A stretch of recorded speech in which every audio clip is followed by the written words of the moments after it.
when I say I'm glad to be here, I'm really glad to be here. So, I've got a little thing I want to read, and if you don't think God was with us that day, then just listen to some of this stuff, and you'll hopefully understand.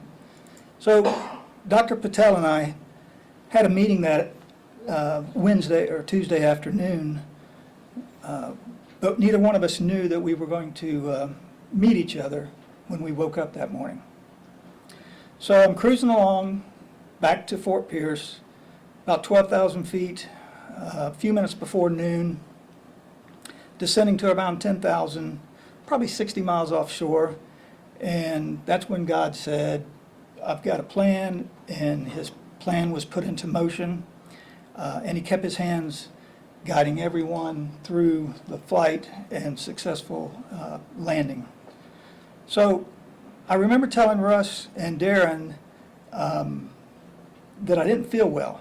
My head was pounding, and I was seeing some little blue lights shining through or sparkling through here. And they asked me, what does that mean? I said, I don't know, I got a really bad headache. And then I remember him poking me on the side of my arm saying, stay with me, stay with me. Well, then that was it.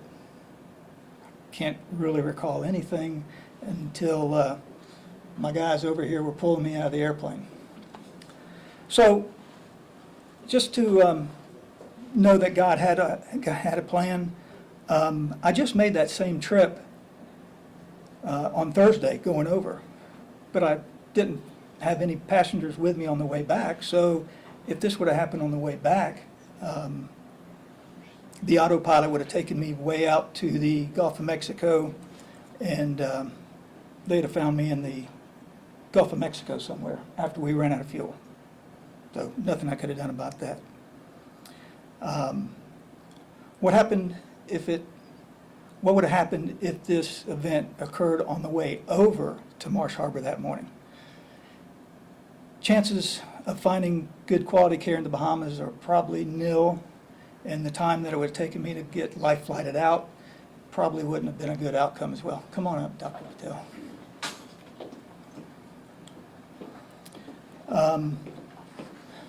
What if we had been closer to Fort Pierce? The decision to land at Fort Pierce could have been a life or death situation as well. But being so far out at sea, it just seemed to work out better for us to go south. And I'm not sure the reasons why, but that was fate. So turning south was a God's hand, just turning the airplane headed to see him. For Darren and Russ to remain calm during this unbelievable, stressful situation, I can't understand that. There's just no doubt God was with them, guiding them every step of the way. For Robert to be working that day, I understand you were not even scheduled to work. Correct. So, and him being the only flight instructor in the tower or in the center that approach that day. Yeah. I mean, that was fate for you to be there and available.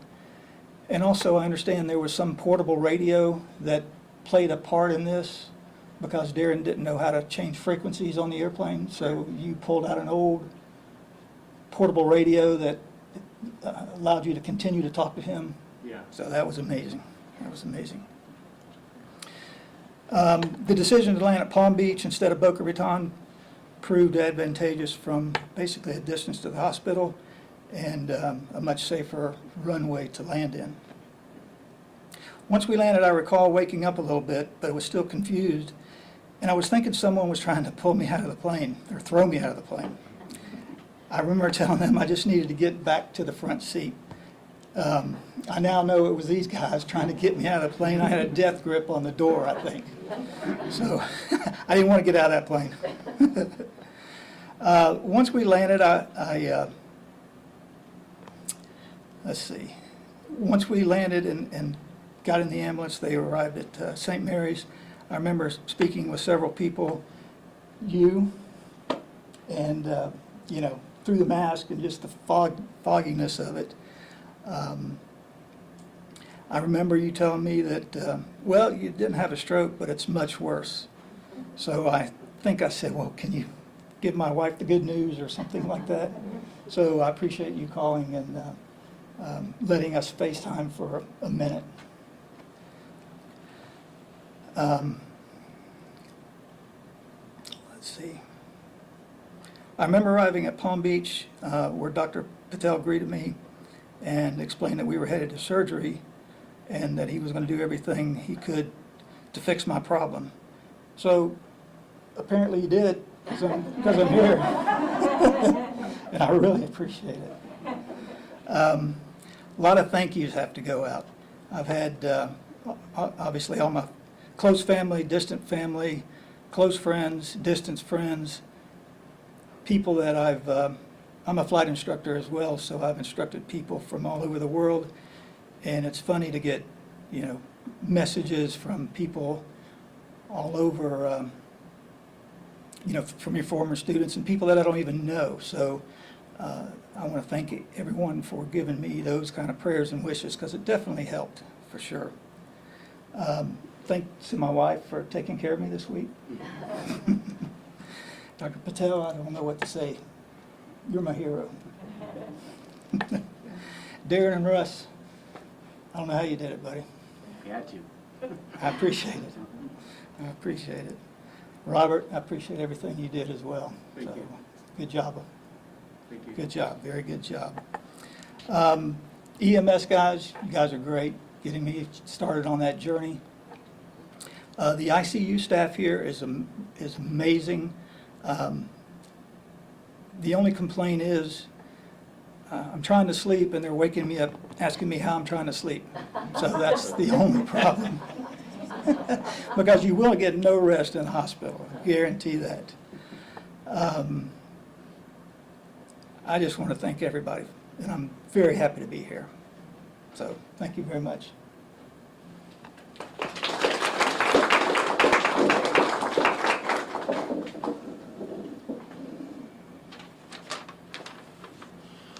Good morning. My name is Russ Frank, and I'm nationally known as the other passenger,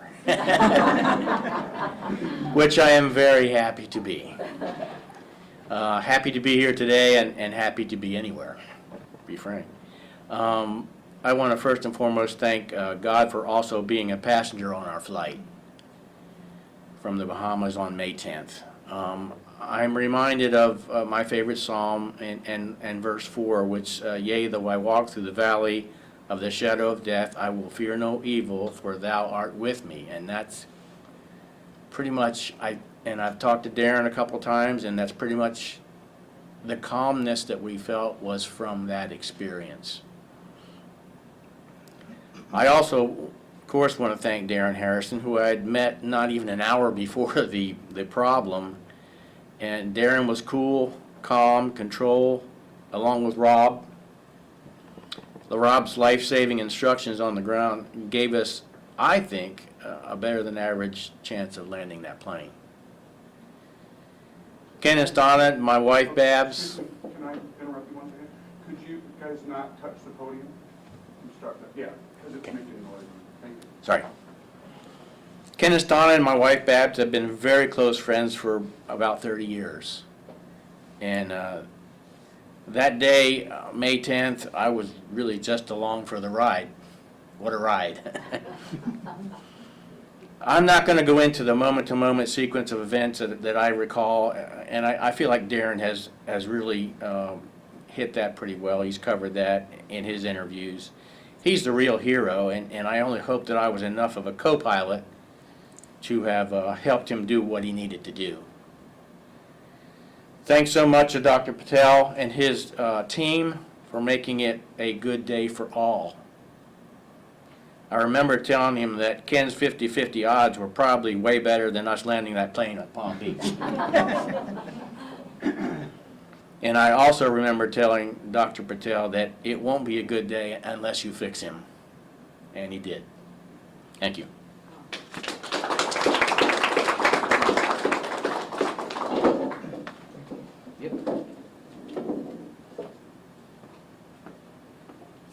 Hello, my name is Robert Morgan. I was the air traffic controller that helped these guys. Thank you for inviting me today. And I just want to say it's very nice to meet you guys in person, just to kind of get some closure. And when that event happened, I felt very emotional that I could help them. And just like a big weight came off my shoulders. And just to see you guys in person, it just brings even more emotion. But there's a lot of people that played a big role in this event. Fort Pierce Tower was the first people to make contact with Darren, and the controller that works there couldn't be here today because he's in California, but he said he would really like to meet you someday, and just to wish you guys the best. But they played a huge part in making this successful before I ever talked to the plane. And like everybody says with the story, I was just on break when they called me in, and I was kind of the last part of the puzzle to get them down safely. And by you, Russ, staying calm and helping Darren and kind of working together as a team, that probably played a huge role. And I'm actually a calm person too, and Darren was really calm, a little nervous, but everybody worked together as a team. And EMS, thank you guys. I never get to meet you guys. I don't know if you're based right there in the airport. Okay, you are. So I always look at your building, but I never see you. It's a good thing. But you know, we had great weather that day. Besides the winds, heck of a crosswind. But it feels really good to be invited to see everybody, meet the doctor. Good job, Mr. Patel. And I just want to thank everybody for all your hard work, and I'm glad we had a successful outcome. I was just doing my job. I would have, done anything I could to make a successful outcome. And it feels good to help somebody, and this is all like over the top for me. I never expected any of this. I just thought we'd kind of go back to everyday working, and it's really blown up to be a good story. So, great job. Thanks for still being with us. Happy to be here. And thank you.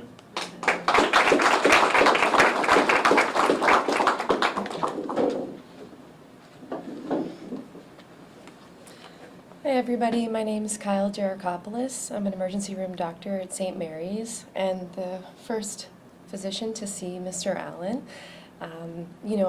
First of all, I just want to say thank you so much to the EMS crew and acknowledge them for recognizing that, Mr. Allen was critically ill and exhibiting signs of stroke with, his eye deviation and motor weakness, and bringing him to us for further evaluation. During our stroke protocol, we performed CAT scans of the head and the neck, and that's where we determined that he was actually suffering from an aortic dissection. We were able to extend the CAT scans all the way through and see the full extent. As soon as we knew, I called Dr. Patel right away on the phone, and I was like, we need you. How can we get him over there as soon as possible? So I really feel like there were no delays or anything to get him over there, over here, and for surgery. And I just feel like, as you were saying, we're just doing our job. You never really know what's going to come in. And we didn't really know the full extent of the story either. Originally they told us that a co-pilot had landed the plane, so we were like, okay, well that's amazing, but he's a co-pilot. So once we found the whole story, we were like, wow, this is incredible. And just to hear how successful his surgery went, thanks to Dr. Patel, that's incredible. And when we were in the ER, as an ER doctor, sometimes you just have to be a little blunt. I told Mr. Allen, I said, you're not having a stroke, you're actually having an aortic dissection, and it's so much worse. And I'm sorry, but this is what we're going to do, this is the plan. And I wasn't sure that he was going to be able to see his wife ever again. So, I put her on FaceTime so they could see each other, and thank God that wasn't the last time that you guys have seen each other.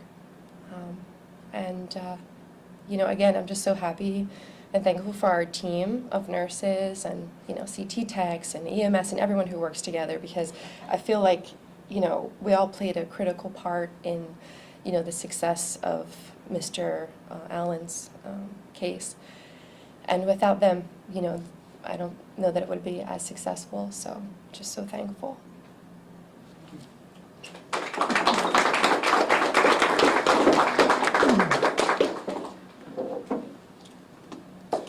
Good morning. My name's Nishan Patel. I'm the heart surgeon involved in the care.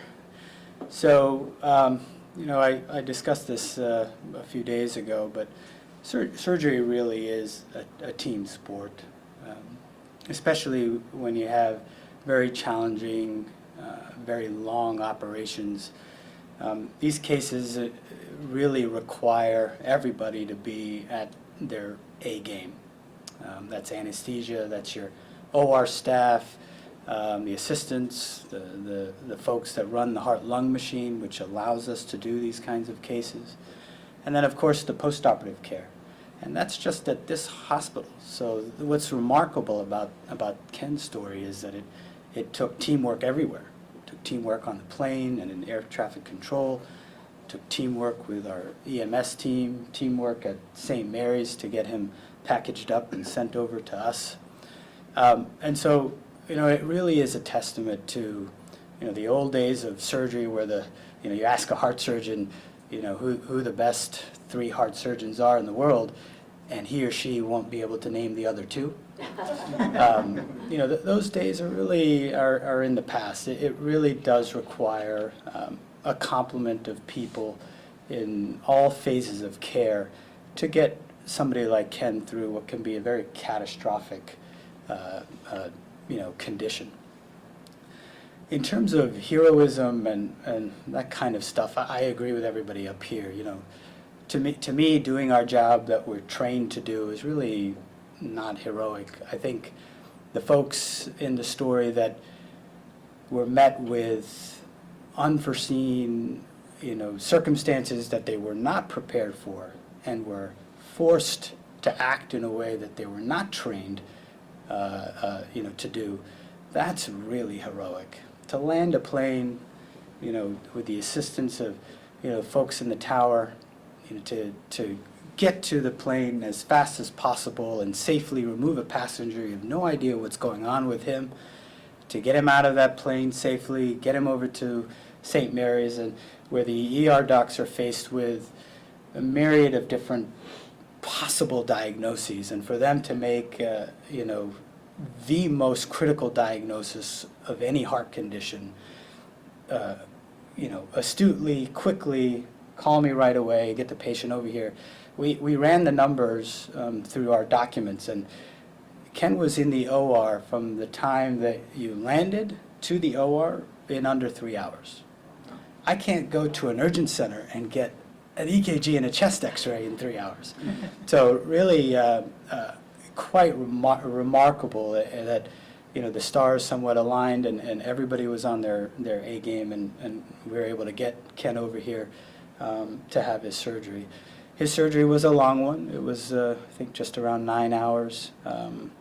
For me and the OR team, this is what we're used to. So I said that they come in 3s, and we did have our second one a few days after I made that comment, and that patient thankfully is doing really well as well. So just a great story at a time where I think we need great stories, right? And a testament to everybody here at the hospital, at both hospitals, at the airport, and of course your buddies on the plane that got you here safely, so that we could fix your aorta. That's really what I have to say. I think it's just an amazing story, and it's definitely not one that can be replicated, which I hope we never have to replicate. Just a real feel-good story.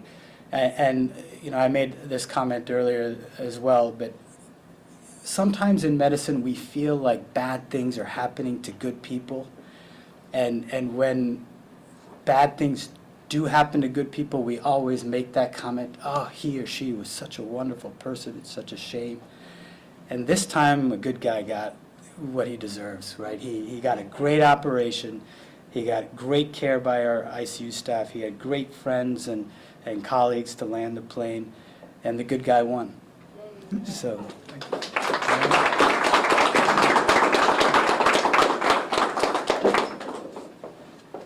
Okay, wow, that was amazing, right? So I really thank you so much for each of you sharing your story with all of us, and it is a true miracle. So what we'd like to do now is open it up for questions, and the way we're going to do that is we're going to ask each individual to come back up to the podium so that you can direct your questions to that specific person on our panel today. So we're going to start again with Mr. Allen, if you would come to the podium, and we just ask if you all could repeat the question and then respond. Okay? Thank you.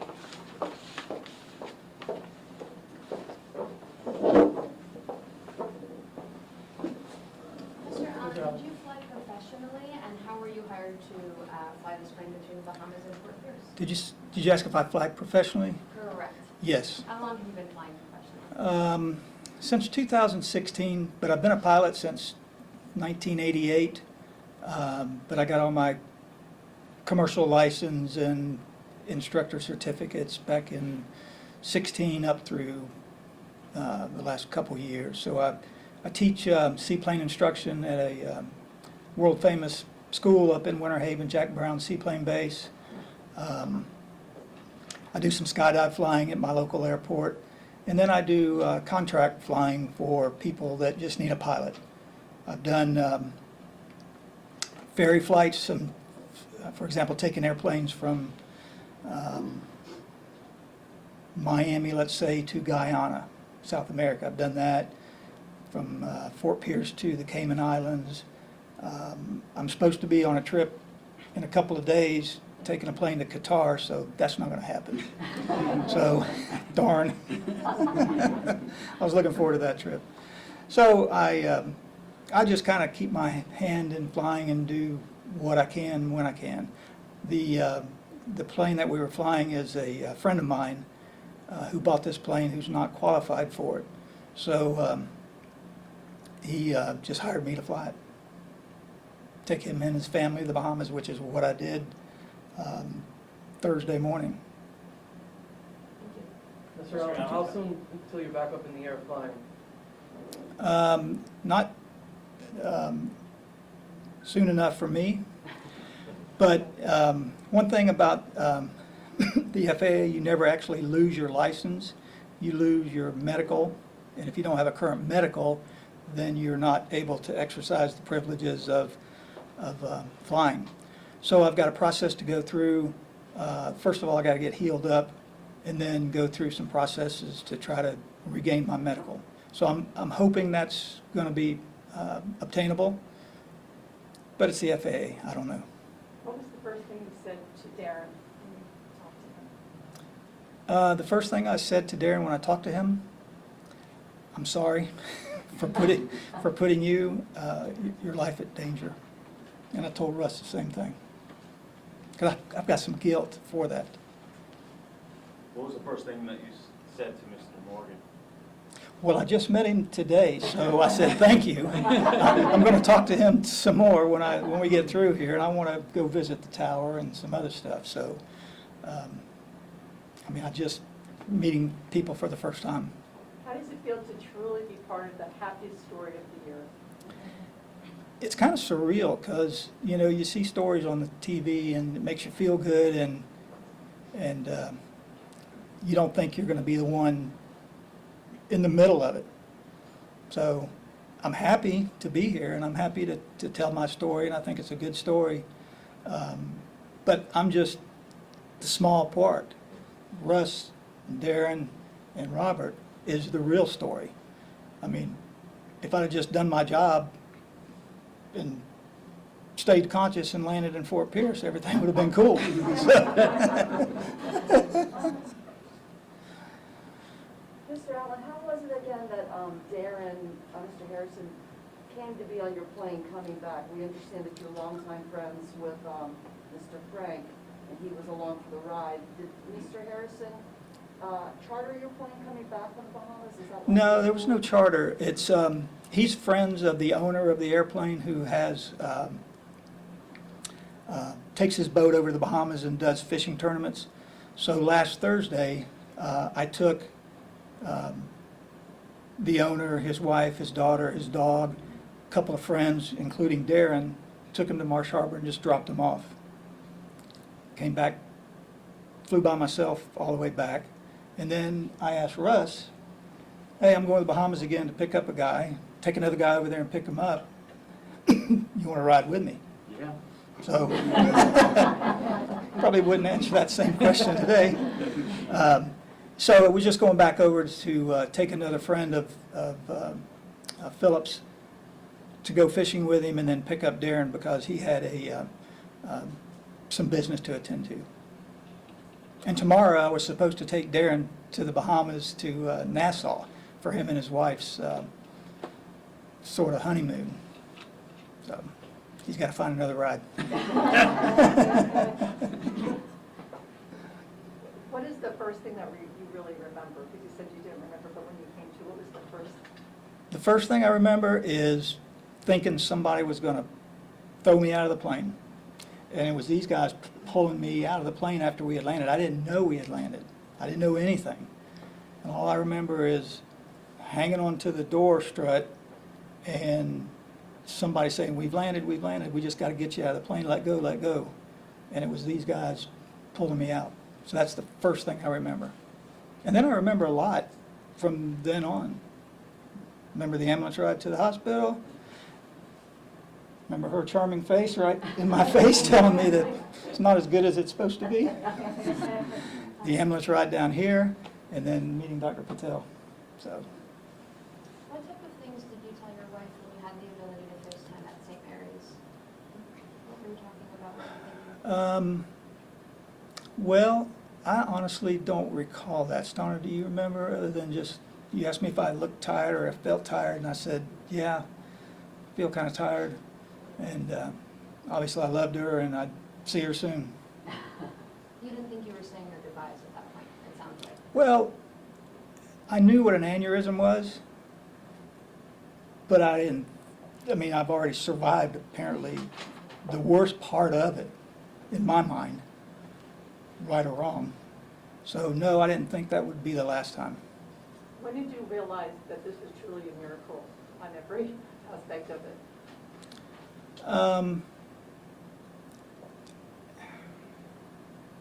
It still kind of seems surreal. I keep hearing all the word miracle, but, you know, I know God definitely worked his magic to get us to this point right here. So, I mean, I don't feel like a miracle, but I guess maybe I am, so. Okay. Mr. Allen, is there anything that was going through your mind that if you didn't make it, you know, what did you want to do? Or if you did make it, what would you want to do after? Well, I don't recall anything that's going through my mind other than after surgery I wanted to get out of the hospital. You know, and so I think I asked you, when can I go home, which I knew I wasn't ready, but I still have to ask. I don't sit very well, but this has put me in my place, so. Okay, so, Mr. Allen, thank you so much, and Thank you.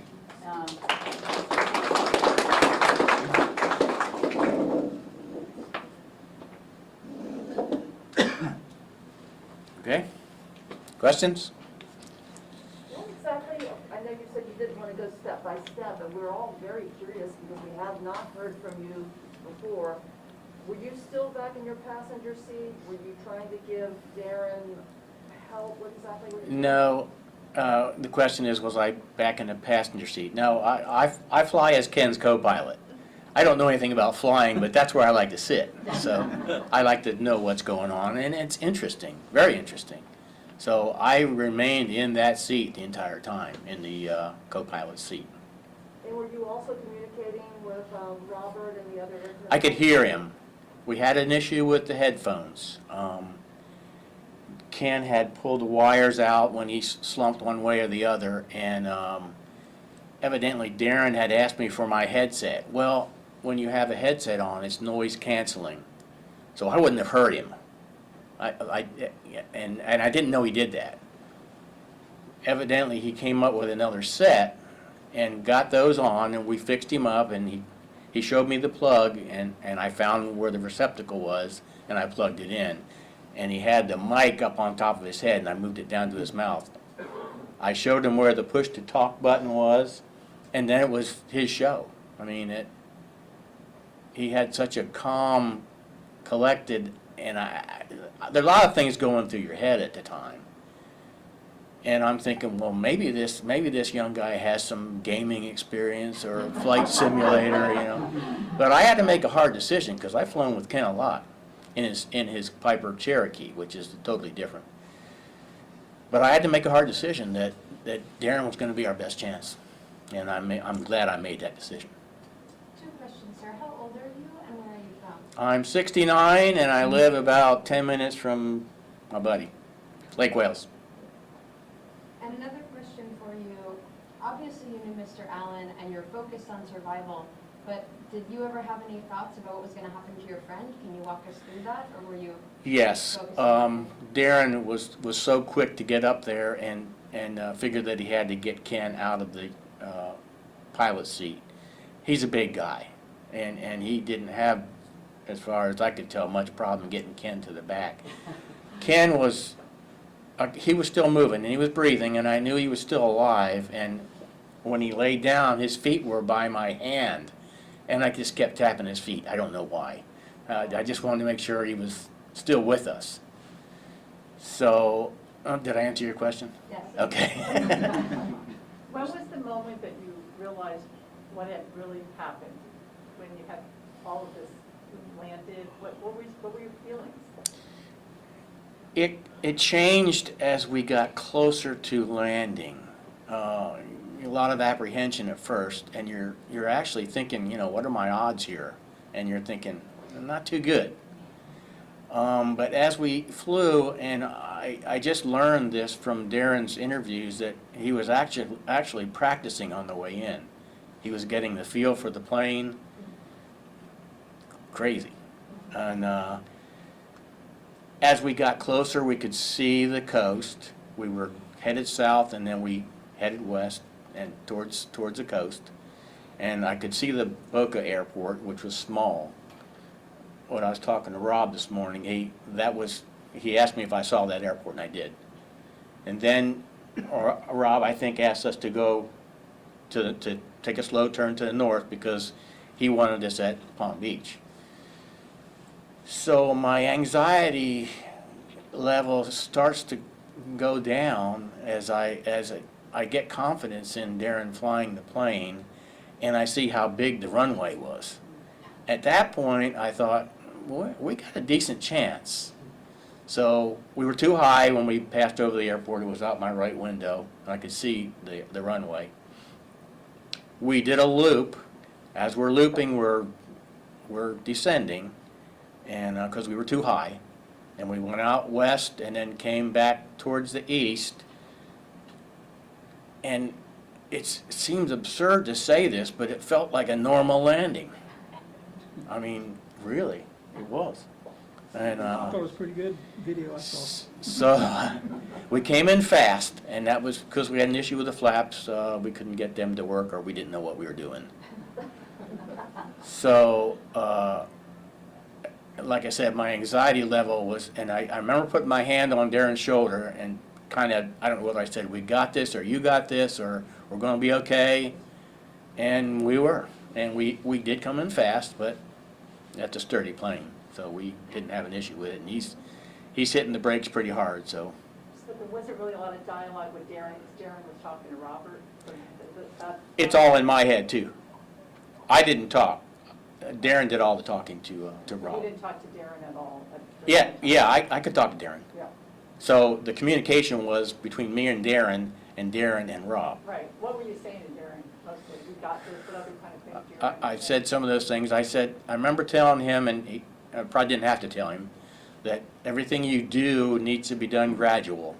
You know, come down gradually, turn gradually, slowly. And like I said, I think he knew all that. I remember talking about speed as we got closer to the airport, that we were coming in a little fast. So he, in his interview, he told me to dump the throttle once we got, I don't know, I think I did. I don't know. I was listening to him. So we did come in just a little bit fast, but he hit the brakes pretty good. So Then he had the wherewithal to ask him if he wanted them to move the plane out of the runway. And I'm thinking, no, just shut the plane off and let's get off. What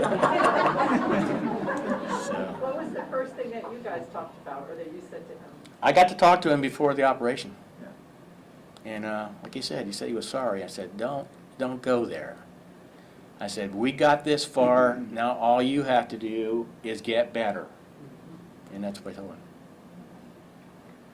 When did the radio come into play? I think Alan mentioned there's something about a radio, remote control radio, that Robert was talking to someone. When did that come into play? I can't speak to that, I don't know what. Was there like a radio? I can answer that. Oh, So- I'll wait till- I'll wait.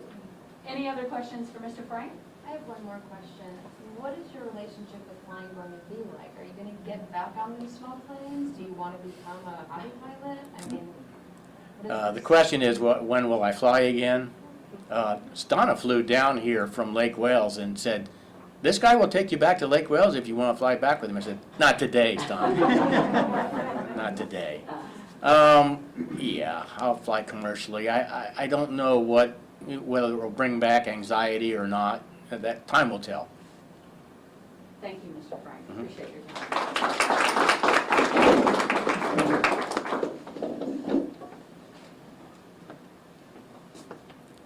time. Do you want me to start with the question first? Okay, so the emergency radio is something that we have in our facility. They're commonly above us in our radar room. So when I was paged to come to the radar room to help, basically they were on the frequency of Fort Pierce Tower.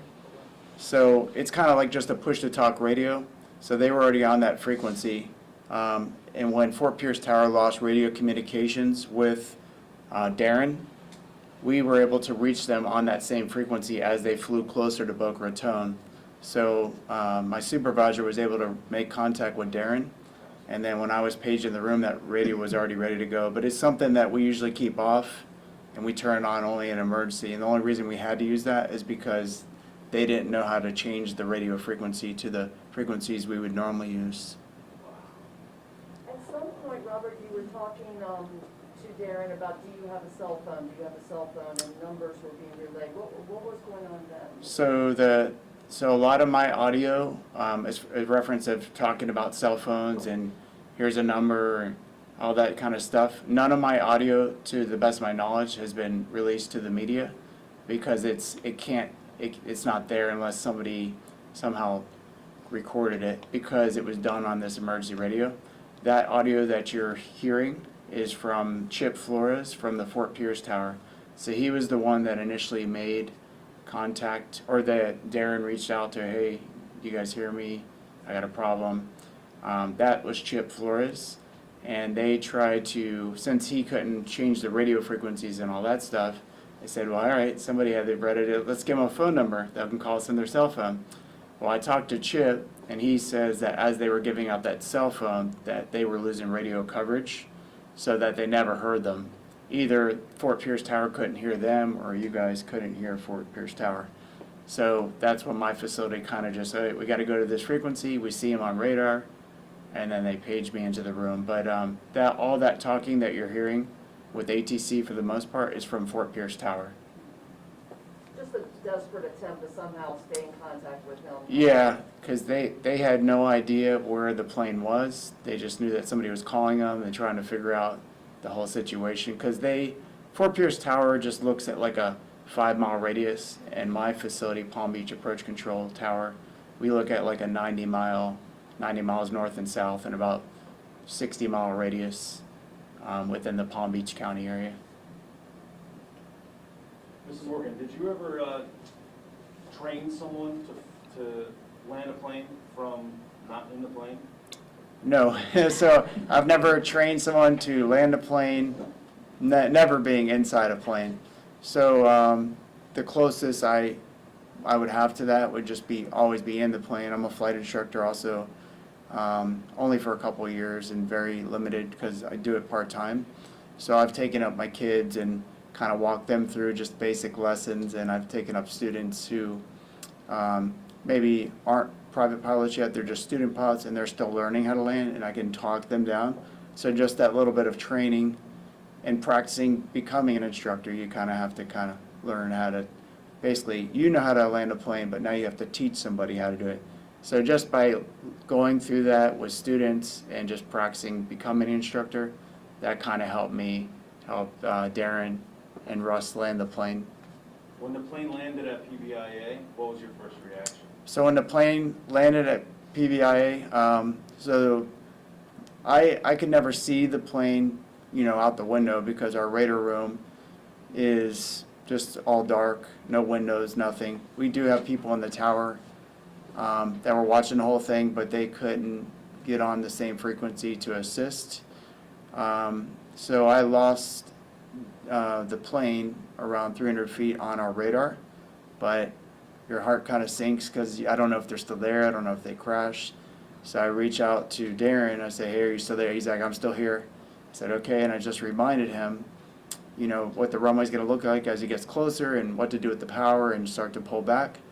And then about 5 or 10 seconds go by and he says, I'm on the runway. How do I stop this thing? So just, I just look, he's like, he made it. I look at and I was like, he made it. Just kind of like I think it was adrenaline, but it's just like a wave of emotion, and just kind of a weight comes off your shoulders because you feel like, you're called to that room, that you're the only one they can count on, and if you fail, that's going to be bad. It's going to, I don't want that on me either, so I'm trying to do the best thing I can to help them. But it was just a great feeling to help them and kind of wake me up from this dream, it can't be real, that type of feeling.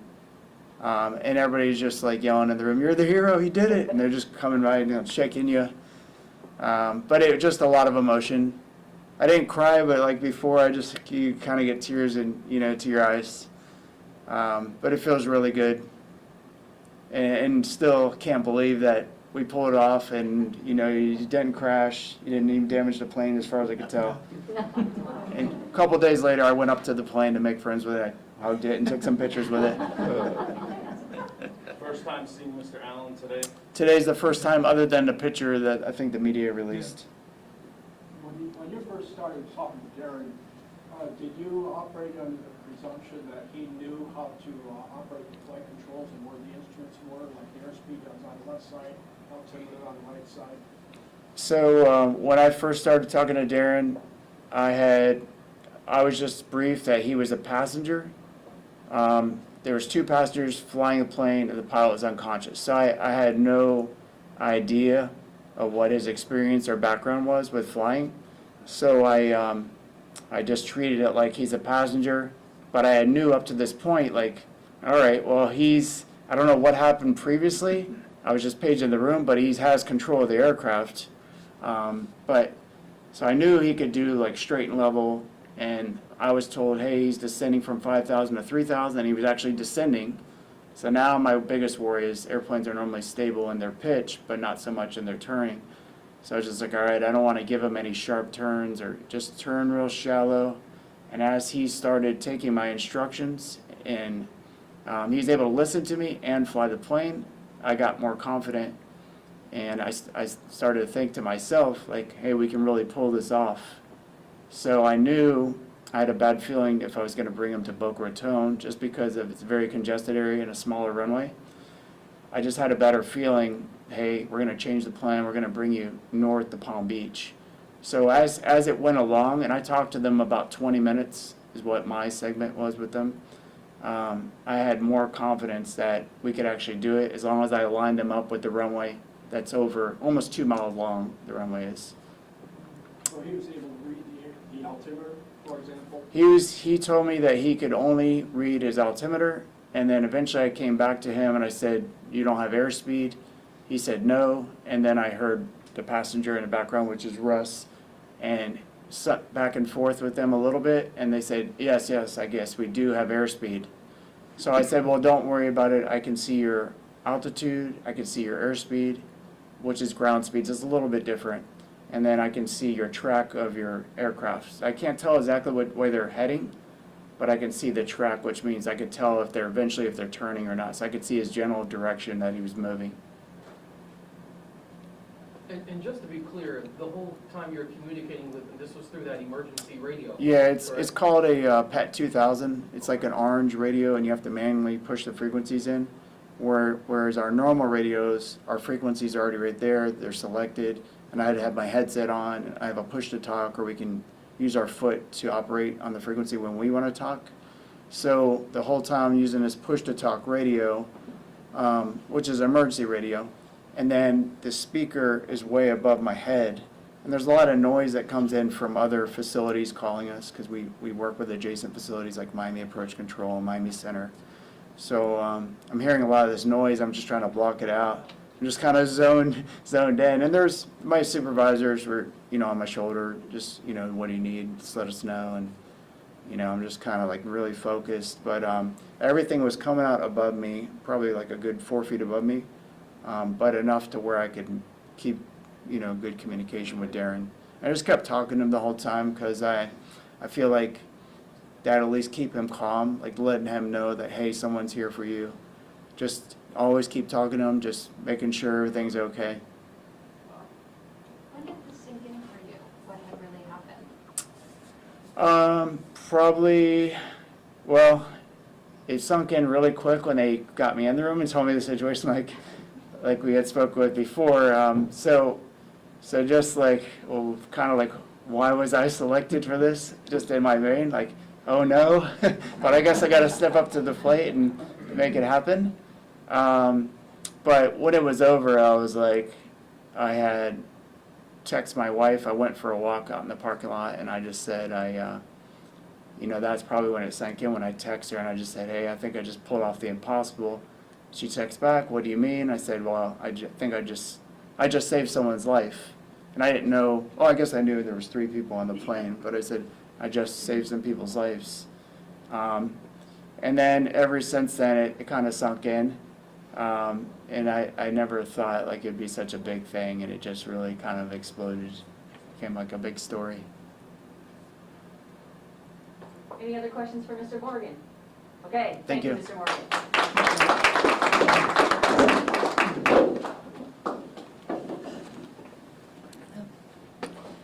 Any questions? Good job. Teamwork. Teamwork. Teamwork. Can you tell me, can you be more precise about the medical situation as far as, was it a dissection or was it a rupture? What type of dissection was that? Well, I know that Dr. Patel has spoken on this before, but it was a type A aortic dissection, which is a tear of the layers of the aorta. So he, The ascending aorta? yeah, it was Yes. almost the entire aorta. I have a question. He arrived at the hospital and it looked like he had a stroke. What is the difference in process between admitting someone who appears to have had a stroke and figuring out that this is something deeper than that? Can you just is a CT scan normal? Does a CT scan usually go that low? Sure. So the question was about differentiating a stroke from a aortic dissection and how, I guess, we would diagnose that in the management. So what's good about the stroke protocol is that we do a plain CAT scan of the brain, which does not use IV contrast, and then after, basically looking for like acute hemorrhage or bleeding in the brain, which would then change the management. And then we proceed with a CAT scan of the head and the neck with IV contrast. And that illuminates the blood vessels of the head and the neck, and that's where we're able to see if there's a dissection that's extending upward as well, and that's how we were able to see it. There are no physicians at St. Mary's that do this type of surgery, is that correct? You had to transfer in here? Right, so Dr. Patel was our cardiovascular surgeon on call. So St. Mary's is a level 1 trauma and comprehensive stroke center, and all of our, heart attacks, STEMIs, and heart surgeries, we refer to Palm Beach Gardens. Thank you. Any other questions for Dr. G, since I read her name? Okay, thank you. I'm reminded my children like video games, and I remember as a kid playing Flight Simulator, and you just press restart when you don't like how things are going, and it's just crazy that how this turned out. I mean, I'm glad it was you guys and not me, because I don't know if I'm good at what I do. I don't think I could handle what you guys were able to perform up there. Really, a miracle. Happy to take questions. What are the chances of survival for someone who has experienced something like this aneurysm, this tear in the aorta? I'm pronouncing it. So the question's about survival and prognosis with a type A dissection. So to clarify the earlier question, it was a type A aortic dissection. So the tear began in the beginning parts of his aorta as it exits out of the heart. It progressed across the aortic arch, which gives rise to the vessels that go to the brain. That's why Ken was having stroke-like symptoms, because there was an absence or a severely diminished blood flow to the brain as the tear occurred. So most patients won't make it to the hospital, because what will happen is that tear as a dissection is partial thickness through the first and middle layer of the aortic wall. And what will happen is that tear will then extend throughout the entire thickness of the aorta and lead to what we call a rupture. There are patients that can get to us with what we call a contained rupture. They have ruptured, but it's not a frank rupture. It's kind of encapsulated around the space around the heart. So most patients with this diagnosis, unfortunately, won't make it to the hospital.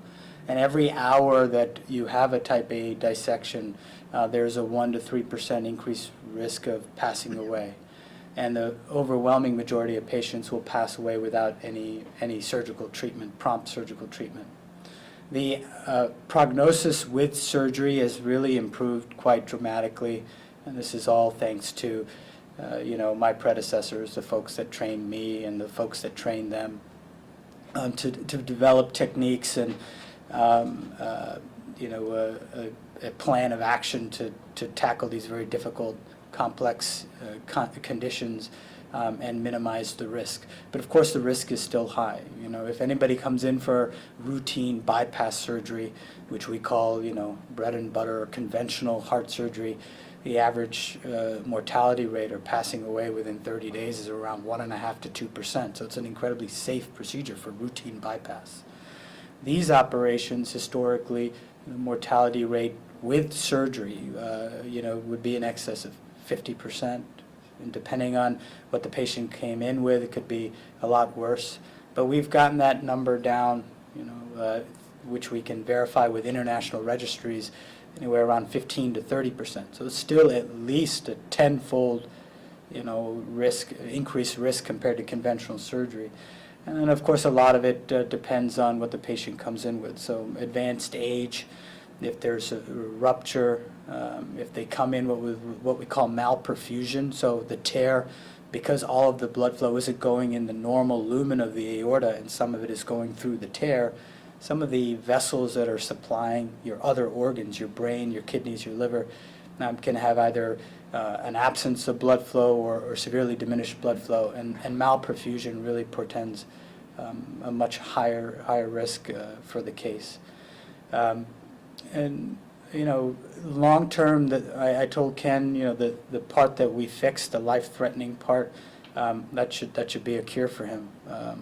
The rest of the aorta will be managed with medical treatment, so blood pressure control, and then with the assistance of an excellent primary care physician and cardiologist, he'll go through routine monitoring of the rest of the aorta for the rest of his life. How long is recovery? So these kinds of cases, there's really no ballpark what we say with recovery. When we talk to families and patients when they come in with this problem, we're going to try to get you through the operation, and then we're just going to take it one day at a time and handle each issue as it comes up. And so, we don't really tell patients that, you're going to be in the hospital 6 days. He was in the hospital 6 days, which was really a testament to his overall health and conditioning. And then long-term, really, once he's discharged, it's just, giving him the time to allow the wounds and the sternum to heal. So we had our office visit today, and everything looks like it's healing really well. His sternum feels nice and stable. So he's walking, he's doing some light exercise, and I've told him to gradually increase that. And usually around 6 to 8 weeks, the patients can get back to, full activity. Mr. Allen reported seeing some blue specks in his vision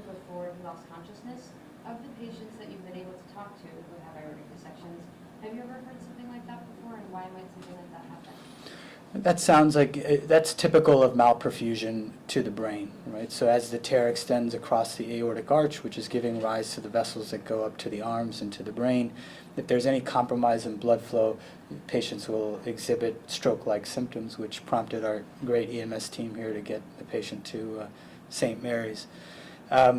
Malperfusion to the brain is really a challenge. Those patients, we have very difficult conversations with the patients and their families because we don't know what that's going to look like after surgery. You know, patients can wake up, unfortunately, and have a completely devastating neurological injury or hemorrhage. The procedure itself requires massive amounts of blood thinners to enable us to put him on the heart-lung machine. So, you know, make sure they don't have bleeding in the brain. There are techniques we use in the operating room to ensure that the patient's getting, you know, adequate blood flow to the brain. But for Ken's case, there was a period where we had to minimize the blood flow because we had to work on his arch. And so that was why we had to cool him down to, you know, around 18 to 20 degrees and do all that fancy stuff. Is there any sign that he's had any sort of damage to his brain?